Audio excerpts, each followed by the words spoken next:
अस्सलाम वालेकुम। इस वीडियो में हम वर्ड फॉर्मेशन के बारे में पढ़ेंगे जो कि जॉर्ज यूल की बुक का 5th चैप्टर है। इसको हमने फर्दर सब हेडिंग्स में डिवाइड किया है जिनको हम बारी-बारी डिस्कस करेंगे। First of all we will discuss about neologism. Neologism क्या है? Understanding of new words. इसकी एक मिसाल दी हुई है यहाँ पे बुक में। अराउंड 900 स्पेंगलर नाम के बंदे ने एक अलाइनमेंट किया जिसका नाम था इलेक्ट्रिक सक्शन स्वीपर, जिसे बाद में स्पेंगलर का नाम दिया गया। तो फिर उस वर्ड स्पेंगलर को लोगों ने किस तरह इस्तेमाल करना शुरू कर दिया, उन्होंने सेंटेंसेस में उसे इस तरह से इस्तेमाल करना शुरू कर दिया कि we are spangling our floors, we are spangling our rugs. इसी तरह एक ऐसे शख्स के बिहेवियर को, द पीपल हु सक, उनके बिहेवियर को स्पेंगलरिश बिहेवियर का नाम दिया गया। तो इस तरह एक एक लफ्ज़ से मुख्तलिफ नए लफ्ज़ बनना शुरू हो गए। तो ये बेसिकली नियोलॉजिज़्म में आता है। फिर हम बात करते हैं बारोइंग की। बारोइंग क्या है? Taking over words from other languages. तो इंग्लिश का आपको पता है कि इंग्लिश ने बहुत सी ज़बानों से अल्फ़ाज़ लिए हुए हैं। तो जो इंग्लिश की बारोइंग है, हम उसे सिर्फ़ बारोइंग नहीं कह सकते। Technically it's more than burrowing, क्योंकि बारोइंग तो उधार होता है ना, तो आप किसी से उधार लेते हो तो उसका उधार उतनी ही मिक़दार में वापस भी करते हो। इंग्लिश ने उधार वापस किया है पर उतनी मिक़दार में नहीं किया। मतलब इंग्लिश ने जितने लफ्ज़ दूसरी ज़बानों से लिए हैं, इसने दूसरी ज़बानों को उतने लफ्ज़ बदले में नहीं दिए। तो इंग्लिश ने कौन से वर्ड्स ऐसे हैं जो इंग्लिश में आम इस्तेमाल हो रहे हैं लेकिन वो इंग्लिश के नहीं हैं? Piano. Piano basically Italian word है। टाइकून, टाइकून जापानीज़ वर्ड है। योगर्ट टर्किश वर्ड है। सोफ़ा अरेबिक वर्ड है। लिलिक कोरियन वर्ड है। ओके। और अब फिर हम वो मिसालें देखते हैं जिसमें जो टर्म्स हैं वो इंग्लिश से बारो की हैं दूसरी लैंग्वेजेस ने। जैपनीज़ ने इंग्लिश से कुछ वर्ड्स बारो किए हैं, जिनमें से 2 की मिसालें सुपरमार्केटो और टाइपोराइटा है। सुपरमार्केटो बेसिकली सुपरमार्केट के लिए इस्तेमाल हुआ है। टाइपोराइटा इंग्लिश वर्ड टाइपराइटर से लिया गया है। इसी तरह फ्रेंच में लिस्ट्रेस वर्ड यूज़ होता है स्ट्रेस के लिए। तीसरे नंबर पे हम कंपाउंडिंग को देखते हैं। कंपाउंडिंग है joining two separate words to form a single word. जिस तरह डोर नॉब, फिंगरप्रिंट्स और बहुत सी ऐसी मिसालें हैं। तो इसकी एक और टाइप है ब्लेंडिंग। ब्लेंडिंग में क्या होता है, 2 मुख्तलिफ अल्फाज लिए जाते हैं और उन दोनों को मिला के एक नया लफ्ज़ बनाया जाता है। जिस तरह स्मोक और फॉग 2 डिफरेंट वर्ड्स हैं, इनको मिला के स्मोक बनाया गया है। सो टिपिकली क्या होता है कि बिगनिंग ऑफ वन वर्ड, पहले लफ्ज़ की आगाज़ लिया जाता है और आखिरी लफ्ज़ का इख्तिताम। ब्रेकफ़ास्ट और लंच, यहाँ शुरू से बीआर लिया गया और आखिर से यूएनसीएच, दूसरे लफ्ज़ से यूएनसीएच, पहले से BR. So it would make brunch. इसी तरह हम देखते हैं कि बॉलीवुड में यूज़ होता है कपल्स के लिए, विराट और अनुष्का के लिए उनको मिला के विरुष्का बना दिया जाता है, तो ये भी ब्लेंडिंग की मिसाल में आता है। अच्छा, पहले तो हम आम इस्तेमाल की बात करते हैं, फिर हम एक्सेप्शंस की बात करते हैं। जिस तरह पहले हमने कहा है कि पहले लफ्ज़ का आगाज़ और दूसरे का इख्तिताम, लेकिन हमेशा ब्लेंडिंग में ऐसा नहीं होता। ब्लेंडिंग में बाज़ औक़ात ऐसा भी होता है कि दोनों अल्फ़ाज़ का स्टार्टिंग पॉइंट ही लिया जाता है। जिस तरह टेलीप्रिंट और एक्सचेंज को लेके टेलेक्स बनाया जाता है। मॉड्यूलेटर, डीमॉड्यूलेटर को लेके एक वर्ड मोडेम इस्तेमाल होता है। 4th नंबर पे हम पढ़ेंगे क्लिपिंग। क्लिपिंग है word of more than one syllable is reduced to shorter form. जिस तरह गैसोलीन से गैस, इसी तरह अंग्रेज़ इस्तेमाल करते हैं अपने नामों के लिए।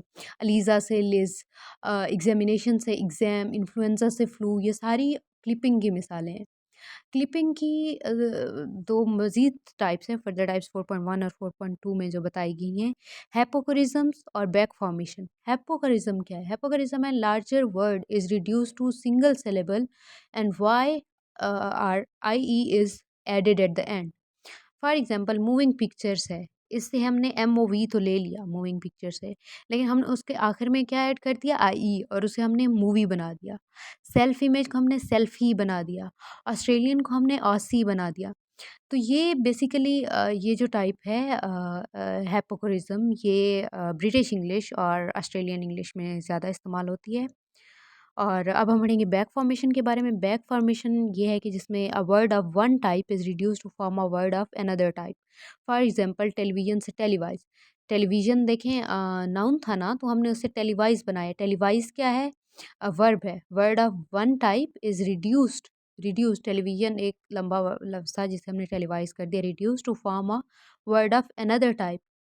वन टाइप में क्या था? नाउन था। अनदर टाइप में अब हमने उसे वर्ब बना दिया। अब 5वीं किस्म है कन्वर्जन। कन्वर्जन से भी नए लफ्ज़ बनते हैं। कैसे कन्वर्जन से नए लफ्ज़ बनते हैं? ये सारी बेसिकली हम पढ़ रहे हैं कि नए लफ्ज़ कैसे बनते हैं। कन्वर्जन से कैसे बनते हैं? Change in function of word without reduction. अब देखें, change in function of word तो बैक फॉर्मेशन में भी हो रहा था ना। तो बैक फॉर्मेशन और कन्वर्जन में क्या फ़र्क है? बैक फॉर्मेशन में उसे रिड्यूस किया गया था और यहाँ पे विदाउट रिडक्शन है, रिड्यूस हम नहीं करेंगे। इसकी 4 सब टाइप्स हैं। पहली है वर्ब से नाउन। टू चीट से हम बनाएँगे he is a cheat. He is a cheat जब हम यूज़ करेंगे तो यहाँ पे चीट क्या है? यहाँ पे चीट एज़ अ नाउन काम कर रहा है। टू हैंड आउट वर्ब है, इससे हम नाउन बनाएँगे। We need a hand out, तो यहाँ पे हैंड आउट क्या कर रहा है? एज़ अ नाउन काम कर रहा है। दूसरी किस्म है नाउन से वर्ब। अब देखें, आपको पता है कि डस्ट नाउन है, ग्लू नाउन है, वाटर नाउन है। तो इनसे हमने क्या बनाया? वर्ब।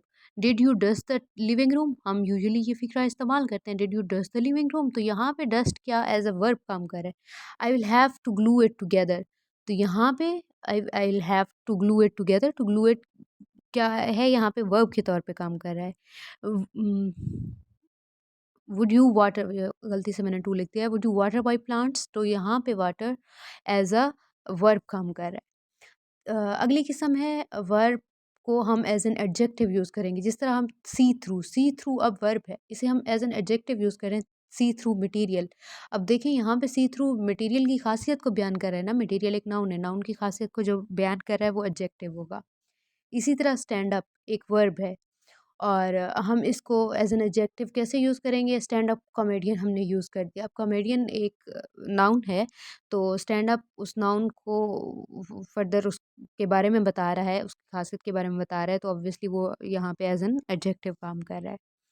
इसकी आखिरी किस्म ये होगी, इसमें हम कंपाउंड नाउन को एज एन एडजेक्टिव यूज़ करते हैं। जिस तरह बाल पार्क फिगर, तो यहाँ पे compound noun as an adjective use हो रहा है। फिर आता है कॉइनेज। कॉइनेज क्या है? Invention of totally new term. तो यहाँ पे इसकी एक एग्जांपल है एपोनिम। एपोनिम क्या होता है? Words based on name of person और प्लेस। जिस तरह ऊपर हमने स्पेंगलर का पढ़ा था, स्पेंगलर की तरह हॉवर, उसी तरह टेडी बेयर। टेडी बेयर, अब देखिए, एक नाम था यूएस प्रेसिडेंट का, तो उसके नाम से ये बना है। इसी तरह जीन्स है। जीन्स वर्ड क्यों यूज़ होता है? क्योंकि जीन्स का नाम जीन्स क्यों है? क्योंकि ये जिस सिटी में बना था ये कपड़ा, उस सिटी का नाम जियोना था। ये बेसिकली इटालियन सिटी है, तो इसलिए हम ये वर्ड जीन्स इस्तेमाल करते हैं। इसी तरह वर्ड सैंडविच। अर्लव सैंडविच एक बंदा था, तो वो जब जुआ खेलता था, तो उसका ये काम था कि मतलब वो ब्रेड के दरमियान बीफ को लेता था और उसे वो चीज़ पसंद थी, मतलब 2 ब्रेड के स्लाइसेस के दरमियान बीफ को लेके, तो फिर वो इस तरह का खाना खाता था। तो उसी किस्म के, मतलब 2 ब्रेड के दरमियान अब बीफ या चिकन या कुछ ऐसा हो, तो उसको हम सैंडविच वर्ड इस्तेमाल करते हैं। तो ये बेसिकली कॉइनेज में आता है। इसी तरह एक्रोनिम। एक्रोनिम क्या है? कि when new words formed from the initials of set of words. जिस तरह national university of modern languages है, इसको मिला के नमल बना दिया गया है। अच्छा, बेसिकली आप ये भी देख लें कि एक्रोनिम और एब्रीविएशन में क्या फ़र्क है। अब यूईटी है ना, हम उसमें यूईटी इन तीनों लफ्ज़ों को अलग अलग पढ़ रहे हैं, तो ये एक्रोनिम नहीं होगा, ये एब्रीविएशन होगा। एक्रोनिम को we pronounce it as a single word. इसकी और मिसालें क्या हैं? NASA, NUML, NATO. लेकिन कुछ एक्रोनिम्स ऐसे हैं जो कि एवरीडे टर्म्स हो गई हैं, जिस तरह लेज़र, रेडार, सिम, ज़िप।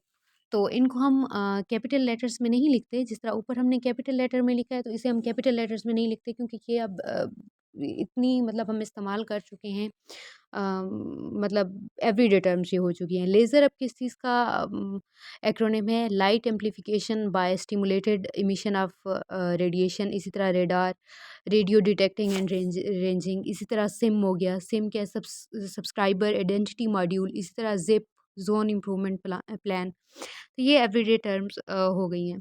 इसी तरह फिर डेरिवेशन आता है। डेरिवेशन में अफिक्सेस हैं। अफिक्सेस की 2 किस्में हैं, प्रीफिक्सेस और सफिक्सेस। प्रीफिक्सेस वो अफिक्सेस हैं जो बिगनिंग में इस्तेमाल होते हैं, जैसे मिसअंडरस्टैंडिंग में मिस, अनडू में अन।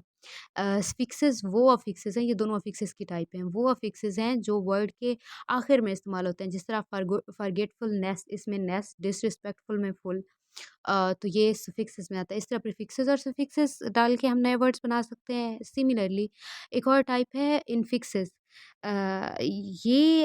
बेसिकली ये इंग्लिश में बहुत कम होता है, लेकिन बाज़ औक़ात इंग्लिश में भी हो जाता है, लेकिन इंग्लिश में इसका इतना वो नहीं है। इसमें ये होता है कि अफ़िक्स को हम इनकॉर्पोरेट करते हैं इनसाइड द वर्ड, जिस तरह एब्सोगैडमल्यूटली।